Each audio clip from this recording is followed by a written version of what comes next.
আসসালামু আলাইকুম রহমতুল্লাহ বরকাতু। আমি engineer Mohammad Ismail Karim Chowdhury, managing director multi brand workshop limited. আজকে আমি আপনাদের সামনে আসছি খুবই গুরুত্বপূর্ণ একটা ইস্যু নিয়ে কথা বলার জন্য। আসলে আমরা যারা গাড়ি ব্যবহার করি অথবা গাড়ি যারা মেনটেন করি, এই দুই জায়গার মধ্যে আসলে আমাদের অনেক বড় একটা কোশ্চেন, সেটা হলো যে আমরা কি আদৌ গাড়িতে জেনুইন পার্টস ইউজ করব না নন জেনুইন পার্টস ইউজ করব। এটা হলো একটা কোশ্চেন। দ্বিতীয় কোশ্চেন হলো যে জেনুইন পার্টস নন জেনুইন পার্টস আসলে কিভাবে বুঝবো, জেনুইন পার্টস এবং নন জেনুইন পার্টসের যে প্রাইস পার্থক্য আসলে কোনটাতে যাওয়া উচিত। আসি আমরা একটা একটা করে আপনাদেরকে এটা বলার চেষ্টা করি কেন জেনুইন পার্টস আর নন জেনুইন পার্টস এই দুটা নিয়ে আজকে কথা বলতে আসলাম। নাম্বার ওয়ান কজ হলো আমাদের দেশে দেখা যাচ্ছে যে যারা জেনুইন পার্টস দিয়ে কাজ করে, স্পেশালি যেমন ডিলার, অনেক ওয়ার্কশপ আছে যারা চেষ্টা করে সবসময় কাস্টমারকে কমিটেড পার্টস দেওয়ার জন্য, জেনুইন পার্টস দেওয়ার জন্য। সেক্ষেত্রে আমরা কিছু ডিফিকাল্টিজে পড়ি। এক নাম্বার ডিফিকাল্টিজ হলো প্রাইস টু হাই, অনেক বেশি দাম। এটা হলো স্পেশালি কাস্টমারের কাছ থেকে কমপ্লেন। অনেক সময় বলে গলা কাটা দাম, অনেক সময় বলে জবাই করে দিছে, অনেক সময় বলে জেনুইন দিয়ে কোনো ওরা তো মেরে ফেলতেছে। দ্যাট মিনস যত ব্যাড কমেন্টস আছে সব কমেন্টসগুলো যোগ হয় জেনুইন পার্টসের ক্ষেত্রে যখন প্রাইজিংটা কাস্টমার হাতে পায়। সবার আগে আমাদের বোঝা লাগবে যে আসলে জেনুইন এবং নন জেনুইন পার্টসের পার্থক্যটা কি। আমার ডান পাশে জেনুইন বেশ কিছু পার্টস আছে, যেহেতু আসলে বাংলাদেশের জাপানিজ গাড়ি অনেক বেশি। আমি টয়োটা দিয়ে আজকে আপনাদেরকে বোঝানোর চেষ্টা করব। আমার হাতে এই মুহূর্তে আমি একটা জেনুইন এয়ার ফিল্টার নিয়েছি, যেটা এয়ার ফিল্টার ফর টয়োটা। আমার এই পাশে আছে একটা এয়ার ফিল্টার, এটাও ফর টয়োটা। তাহলে আমি আসলে কোনটা ইউজ করব, এটাতে যাব না এটাতে যাব? এই ডিসিশন নেওয়ার আগে আপনাদেরকে একটু বুঝাই। সেটা হলো একটা এয়ার ফিল্টার কি কাজ করে।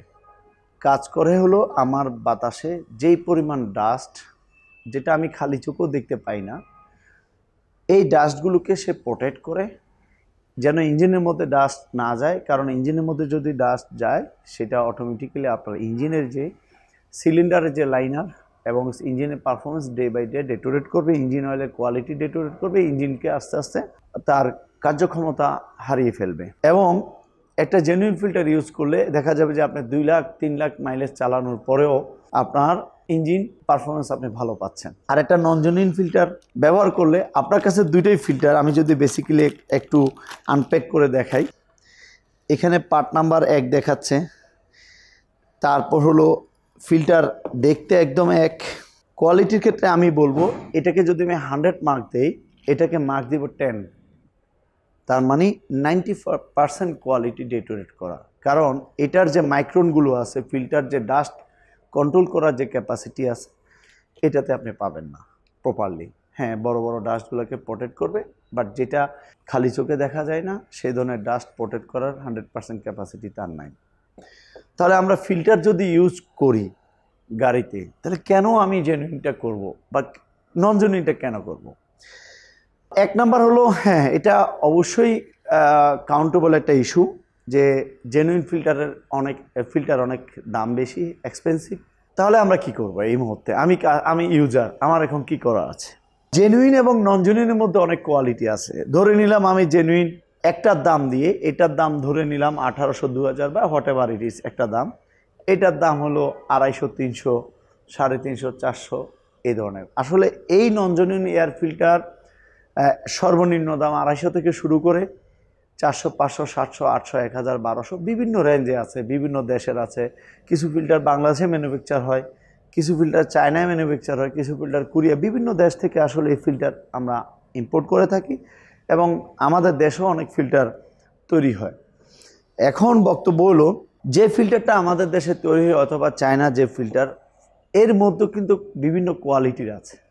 যদি মোটামুটি ওইএম পার্টসের আমরা সেকেন্ড গ্রেডটা ইউজ করি, তাও হয়তো আমরা অনেক টাকা সেভ করতে পারবো। কিন্তু আপনি দেখেন দুইটা প্যাকেট, অনেক সময় জেনুইন নন জেনুইন প্যাকেট একই রকমের থাকে, একই পার্ট নাম্বারের থাকে। ক্ষেত্র বিশেষে টয়োটা যেভাবে প্যাকিং করে একই প্যাকিংয়ে থাকে, পার্ট নাম্বারটাও একই থাকে, মেড ইন জাপানও লেখা থাকে, কিন্তু আসলে কি এটা জেনুইন না।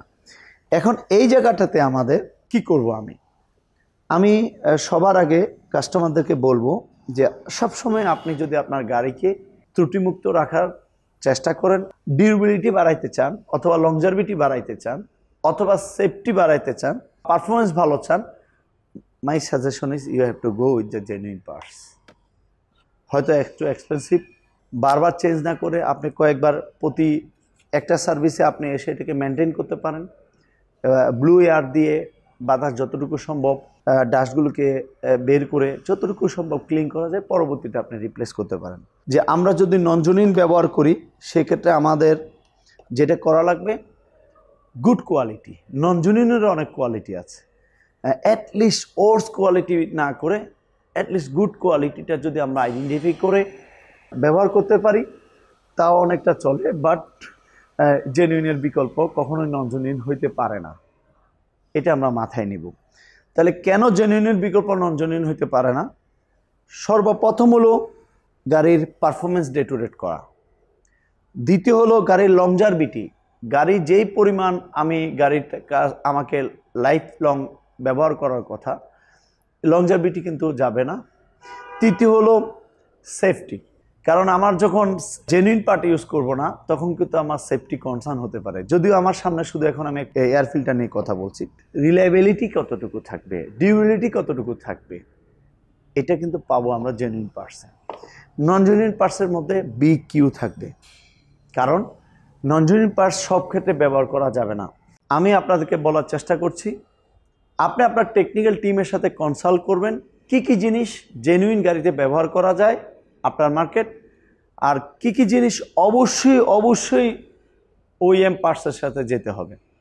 যদি আপনি আপনার গাড়িকে OEM পার্টস জেনুইনের সাথে থাকেন, আপনার গাড়ি অবশ্যই আপনাকে জেনুইন ভ্যালু রিটার্ন দেবে ইনশাআল্লাহ। মাল্টিব্র্যান্ডের টেকনিক্যাল টিমের সাথে থাকার জন্য আসসালামু আলাইকুম রহমতুল্লাহ।